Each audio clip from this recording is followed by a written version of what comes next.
আসসালামু আলাইকুম ভিউয়ার্স আশা করি সকলেই ভালো আছেন। আজকে আপনাদের জন্য একটা শৈল বন্ধন মন্ত্র নিয়ে আসলাম। এই মন্ত্র 100% কার্যকরী। এই মন্ত্রটা প্রথমে আপনারা মুখস্থ করবেন। মুখস্থ করে সকালে যদি এই মন্ত্রটা পড়ে আপনি শৈল বন্ধ করেন তাহলে একবার সন্ধ্যা পর্যন্ত থাকবে।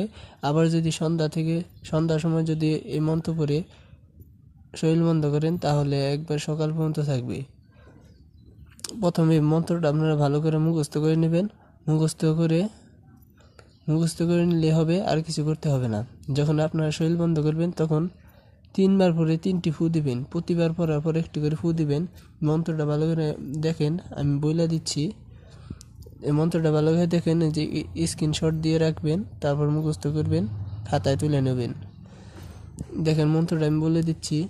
মন্ত্র মন্ত্র মহামন্ত্র কইন যখন আল্লাহ নবীর নাম করিয়া স্মরণ। এই মহামন্ত্র জুই লড়ে চড়ে আল্লাহর সিংহাসন ভেবে ভূমিতে পড়ে। কালী শিব আমার মা বাবা, আমি তার বেটা, আমার সাথে করলে বাউ 33 কোটি দেব দেবতার মাথা খাও।